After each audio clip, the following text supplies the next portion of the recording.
बच्चों आज आप लोगों को जैसा कि हमने आप लोगों को बताए थे कि यूज ऑफ लेट ये भी आदर्श तरीके से आपका बोध होता है।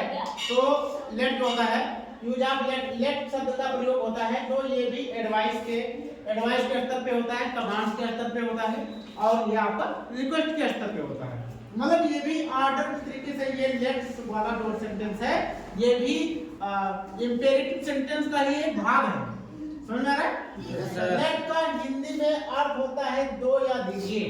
क्या होता है? दो या दीजिए। दो या दीजिए, है ना? क्या होता है? दो या दीजिए। और अगर लेट के बाद अगर आस आता है तो उसका हिंदी में अर्थ होता है चाहिए। क्या होता है? चाहिए। तब हम लेट शब्द को चाहिए में यूज कर लेते हैं, है? तो ऐसे सेंटेंस बोलते हैं तो क्या होता है कि बिल्कुल सेम वही एडवाइस पर बनाएंगे, किस पर बनाएंगे? एडवाइस। दूसरा बनाएंगे रिक्वेस्ट पे, किस पे बनाएंगे? रिक्वेस्ट पे बनाएंगे। और तीसरा आपका बनाएंगे कमांड्स पे, किस पे बनाएंगे? कमांड्स पे, आदेश पे, है ना? तो वही सेम प्रोसेस है लेकिन बस थोड़ा सा अंतर है। हम इसको समझने की कोशिश करते हैं। देखिए I said to my friend, अरे I said to my friend. तो इसको हम जब बनाएंगे तो लिखेंगे आई, इसमें क्योंकि हम कर्ता में परिवर्तन नहीं कर सकते सब्जेक्ट में, है ना? आप भी कैन नॉट चेंज इट, हम इसमें कोई परिवर्तन नहीं कर सकते। तो बी आई और ये सेड टू है, क्या है?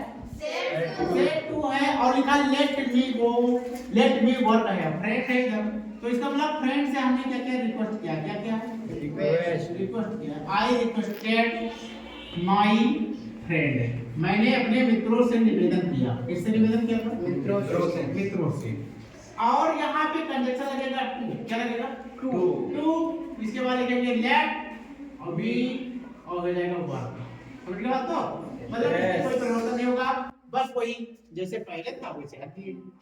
लेकिन इसमें भी ऐसे है, I said to my friend, तो लिखेंगे I said, sorry I requested, क्या लिखेंगे? रिक्वेस्टेड माय फादर, पिताजी से हम निवेदन करेंगे कि आज्ञा देंगे? नहीं, पिताजी से हम निवेदन नहीं तो कर सकते हैं। I requested my father to let me sleep, क्या लिखेंगे? स्लीप। और नाउ को देन में बदल देंगे, किसमें लिख बदल देंगे? Then to sleep now then, हो गया? I said to Ram, I said to Ram, तो यहाँ पे भी देखेंगे लिखेंगे तो आई, ठीक है? अब यहाँ पे एक सेंटेंस हमारा एक पेज में है। अभी आप लोगों को बताया था कि ये सेंटेंस में जब लेट के बाद अस आता है, पहचानने की जरूरत है। यहाँ पे लेट के बाद अगर अस आ जाता है ऐसे सेंटेंसों में प्रपोज या सजेस्टेड लिखते हैं। क्या लिखते हैं? प्रपोज या सजेस्टेड लिखते हैं। तो देखिए यहाँ पे और कंजक्शन जो टू शब्द लगाते थे, यहाँ कंजक्शन टू नहीं लगेगा, ध्यान से कंजक्शन दैट लगेगा। क्या लगेगा? तो लिखेंगे आई प्रपोज्ड या सजेस्टेड, कुछ भी लिख सकते हो, टू आई प्रोग्राम, हो गया? दैट, क्या लिखेंगे? दैट। अब सही है तो आई के अनुसार बदलेंगे तो लिखेंगे बी, क्या लिखेंगे? बी। और लेट को उधर जाएंगे तो शूट हो जाएगा। अभी हमने बताया था लेट को चाहिए में प्रयोग कर लेते हैं, किसमें? चाहिए। तो बी शूट गो होम, है? हाँ, ऐसे यहाँ भी वही होगा। ही सजेस्टेड या सपोर्ट कुछ भी लिख सकते हैं। ही प्रपोज्ड, है ना? Me that, okay? कहेंगे दैट। अब देखिए यहाँ आस है, क्या है? आस है ना? तो let that he should they, ये तो थर्ड पर्सन में जाएगा तो हो जाएगा दे शुड गो फॉर ये वॉक, ओके? हाँ, यही ट्रांसलेशन बार-बार छोटे-छोटे से चीज आते हैं और लोग सही बना पाते हैं। हाँ, गलती कर देते हैं और कब कहीं से में नंबर चूक जाते चला जाता है।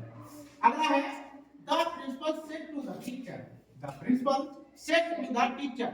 तो प्रिंसिपल साहब है, देखो प्रिंसिपल साहब है, टीचर से कहते हैं तो प्रिंसिपल बड़े हैं तो द प्रिंसिपल सेड लिख देंगे, है ना। प्रिंसिपल साहब एक पद है तो ये बड़े से लिखेंगे इसको हम द प्रिंसिपल, और यहाँ पे लिखेंगे ऑर्डर्ड, क्या लिखेंगे ordered, okay.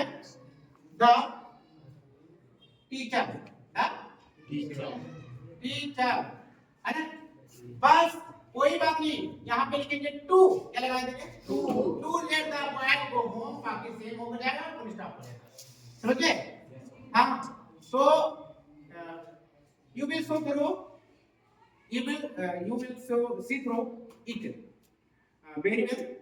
Thank you. Next I see you again next video.